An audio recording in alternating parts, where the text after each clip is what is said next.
Hello friends, स्वागत है आपका आपके अपने लीगल चैनल सोच पर प्रहार में। मैं हूं एडवोकेट सनी शर्मा। दोस्तों, आज के इस वीडियो में हम बात करने वाले हैं उन सिचुएशंस की जहां पर आपके ऊपर एक एफआईआर दर्ज हो जाती है। बहुत से मामलों में आप इंडिया में रहते हैं, बहुत से मामलों में आप इंडिया के बाहर भी रहते हैं। अब जिन मामलों में आप इंडिया के बाहर रहते हैं वहां आपकी क्वेरी ये होती है कि क्या मैं इंडिया में आऊं, क्योंकि आपको बहुत सारे लोग ऐसा बता चुके होते हैं कि आप इंडिया में आएंगे तो आपके पासपोर्ट को इम्पाउंड कर लिया जाएगा या फिर आपको अरेस्ट कर लिया जाएगा, आपको किसी ऐसे मामले में फंसा दिया जाएगा कि आप दोबारा बाहर नहीं जा पाओगे, आपका करियर स्पॉइल हो जाएगा।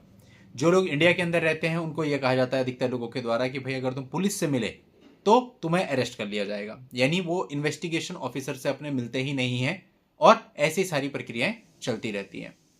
अब यहां पर अगर कोई सजेशन लेता है कि भाई अगर मैं इंडिया के अंदर हूं, मेरे ऊपर कोई एफआईआर दर्ज हो गई, उस एफआईआर में कुछ सेक्शन है या परिवार वालों पे 376 354 ऐसी चीजें, 313 जैसी धाराएं लगी हुई हैं, तो मुझे क्या करना चाहिए।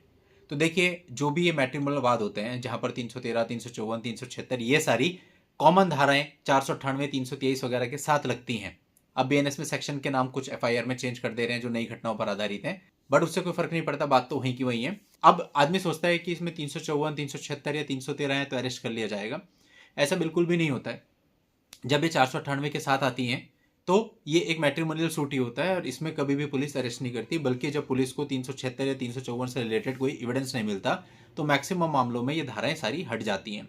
और आपकी सबसे बड़ी मिस्टेक होती है कि आप अपने इन्वेस्टिगेशन ऑफिसर से खुद जाके नहीं मिलते हो, बल्कि किसी मिडिल पर्सन को बीच में इन्वॉल्व करते हो, इसीलिए सारा गड़बड़ होता है और आपको तकलीफ होती है। अब अगर आपको सजेशन में बताया भी जाता है आपकी एफआईआर देख के कि भाई आपको कोई प्रॉब्लम नहीं है, आपको डायरेक्टली पुलिस से मिलना है, पुलिस आपको पूरी हेल्प करेगी और पुलिस इसमें नाम भी हटा देगी और सेक्शंस भी हटा देगी, सो सिंपल, आपको कुछ करने की जरूरत ही नहीं है। अगर ऐसा किसी को सजेशन मिलता है उसकी एफआईआर को देखने के बाद, लेकिन उसके बाद भी वो अपने डर के अंतर्गत क्या करता है, पुलिस के पास जाता ही नहीं, पुलिस से बात करता ही नहीं, या किसी थर्ड पर्सन के थ्रू पुलिस से बात करता है और कुछ भी उसको क्लैरिटी नहीं आती, परेशान होता रहता है, या फिर बेमतलब में जाके एंटीसिपेटरी बिल फाइल कर देता है, जबकि उससे कोई फायदा नहीं होने वाला है। पुलिस वैसे ही कॉपरेट करने को रेडी बैठी है, 41 का नोटिस रिसीव कराया हुआ है, ये फिर भी एंटीसिपेटरी बिल में जाता है, वहां से अपने ऊपर कंडीशंस लगवाता है, फिर उसको रिमूव कराने के लिए सुप्रीम कोर्ट तक जाता है।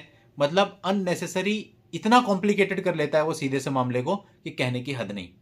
और दोस्तों, अगर बंदा एनआरआई है, बाहर बैठा है, किसी दूसरी कंट्री में बैठा है, उस पर हो गया, उसको बोला जाता है आप इंडिया आओ ही मत। आप कितना अवॉइड कर लोगे? 2 महीना, 3 महीना, 4 महीना, 6 महीना? ऐसा तो हो नहीं सकता कि आपकी एफआईआर चल रही और आप कभी भी ना आए।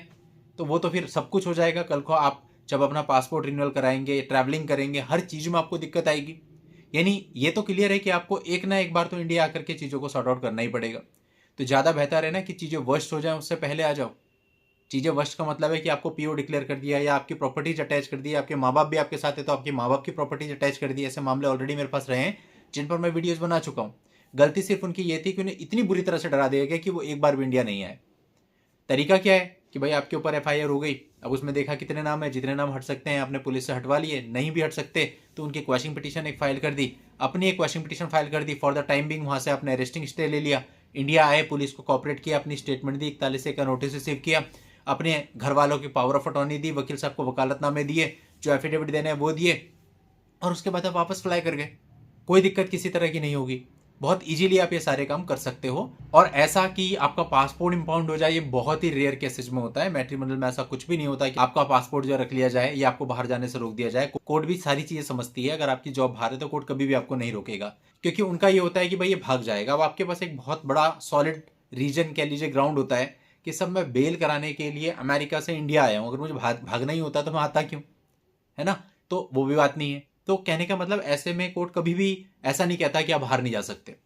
बहुत ही वर्स्ट हो जाए तो ज्यादा ज्यादा ये होता है कि एक कंडीशन दे देता है कि आप जब भी बाहर जाएंगे तो कोर्ट से परमिशन लेके जाएंगे। इसका मतलब सिर्फ इतना सा होता है कि जब कोई आपको बाहर जाना होगा, आपको पहले एक एप्लीकेशन कोर्ट को देनी होगी कि आप बाहर जाना चाहते हैं, आपकी जॉब है, इतनी तारीख से आपको ज्वाइनिंग करनी है। कोर्ट उस एप्लीकेशन को अलाउ करेगा और उसके बाद आप बाहर जा सकते हैं। बस यही ज्यादा से ज्यादा वर्स्ट हो सकता है। तो अगर आप किसी भी बात को सुन करके या किसी की भी, क्योंकि ऐसा होता है ना, जो कोई भी आपको बता रहा है उसने कहीं ना कहीं कोई मिस्टेक करी है। आप केवल रिजल्ट देख रहे हो, आपको उसके पूरे केस के बारे में नहीं मालूम, टेक्निकलिटीज नहीं मालूम कि क्या एक्चुअल में उसके मामले में रहा था जिसकी वजह से उसके साथ ऐसा हुआ। जस्ट आप एक रिजल्ट देखते हो और उसके बेस पे निर्णय ले लेते हो, हाँ उसके साथ ऐसा हुआ था तो मेरे साथ भी हो सकता है तो मैं क्यों जाऊं। और आप नहीं जाते, चीजें वर्स्ट वर्स्ट वर्स्ट और बहुत वर्स्ट हो जाती हैं। और उसके बाद क्या होता है कि आपको प्रॉब्लम आ जाती है, आपके पास सॉल्यूशन होते ही नहीं और कई बार तो अरेस्ट तक होना पड़ता है। तो अपने मामलों को इतना ज्यादा मत बिगाड़ो। जो चीज़ें बहुत ही आराम से सॉर्ट आउट हो सकती हैं उन्हें आराम से ही सॉर्ट आउट करने में फ़ायदा है। कॉम्प्लिकेटेड बना करके केवल आपका नुकसान है। चलिए दोस्तों, आज के इस वीडियो में इतना ही। नेक्स्ट वीडियो में नई जानकारी के साथ मैं आपसे फिर मिलता हूँ। तब तक के लिए goodbye and thank you for watching. Take care.